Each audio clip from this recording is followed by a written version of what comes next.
I have been selling a few of these EDCs.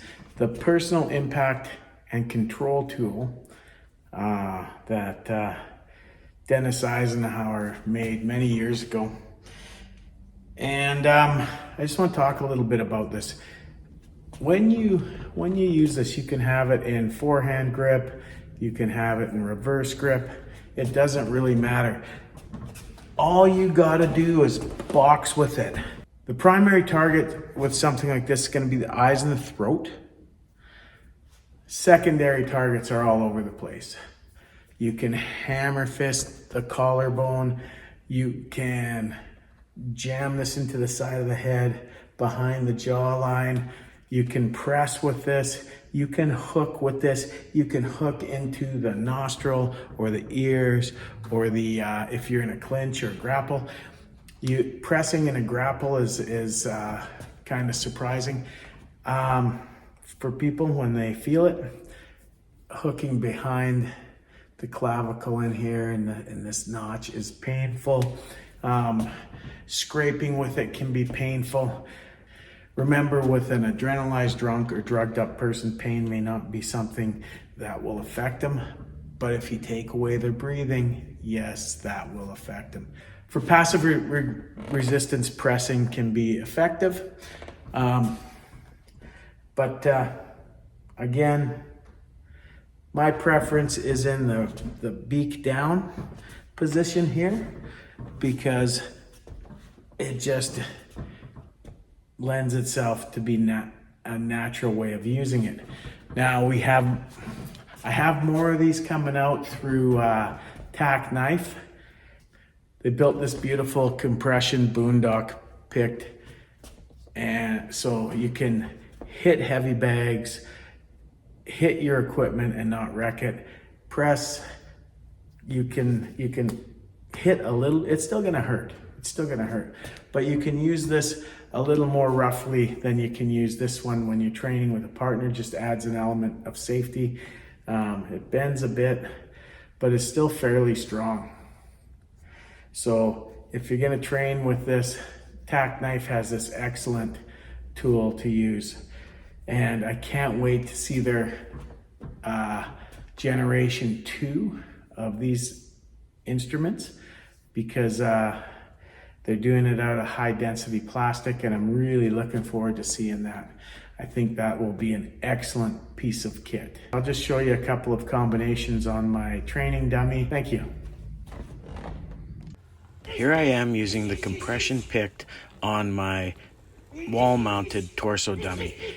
These torso dummies, to me, in my opinion, are as game-changing as the human silhouette targets have been for firearms when it comes to hand-to-hand combat.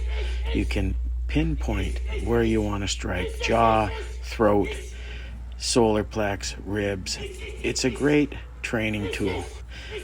Now with my PICT, with my compression PICT, I can smash this thing hard and not worry about tearing it. This is a great way to train, and besides shadow boxing and hitting targets, you should also be training to box. Boxing is a must. And when I say boxing, I don't just mean Western boxing. I mean really good, dirty boxing. You need to get in there and clinch and work things like takedowns, trips, sweeps, etc., and a lot of dirty tactics. Don't get me wrong, the sport of boxing makes people excellent fighters and is one of the best bases for self-defense.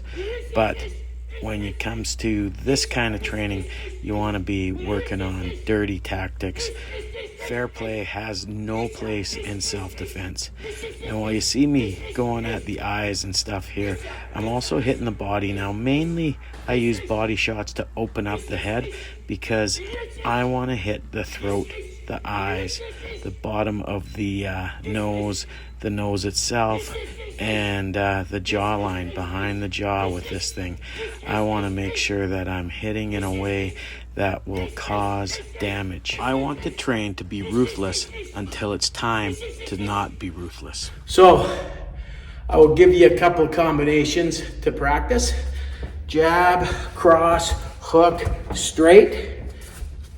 Okay? Jab, cross, hook, straight. Okay? Jab, straight, hook, hook. Okay? Now those hooks, you see I'm landing them this way, but you can land it this way and really accentuate the hook on there. I was coming in palm and thrust to the throat, palm and thrust into the throat or the eye, or sometimes I was doubling up throat and then eye. Okay, jab, cross, hook, hammer, hammer. You can attach and hammer. Okay, jab, cross, hook, downward X. You saw me use it on the bag. Okay, and then I went elbow, back fist, hammer with this. Elbow, back fist, hammer. What you should do is, if you have training partners you can box with, ask them if it's okay if you add some hammer fists, and find them in your boxing, find them in your Muay Thai, do them light, play with them, see if you can make them work, and have fun with this. Another thing I suggest is clinch and grapple and push on painful spots, experiment with it, but understand that nothing is foolproof and nothing is perfect. And there's a lot of issues with weapons like these. I love this thing, I love what it can do, but you have to be aware. If you pull something like this and it doesn't warrant lethal force, you may be creating lethal force. So understand that if you carry tools for self-defense, you need to moderate yourself and only use them in appropriate situations. If lethal force is appropriate, a knife or a gun are better weapons than this. The one advantage that this has is I think it would be easier for me to moderate my use of force to non-lethal than it is with a knife. And that's why, for me, I wouldn't be as hesitant to pull something like this as I would an edged weapon. So I like it for that. And there's lots of different ways you can use it. I'm just showing you some examples here. I'll follow this up with some two-person drills. If you're gonna carry a small weapon like this, have some pugilistic skills.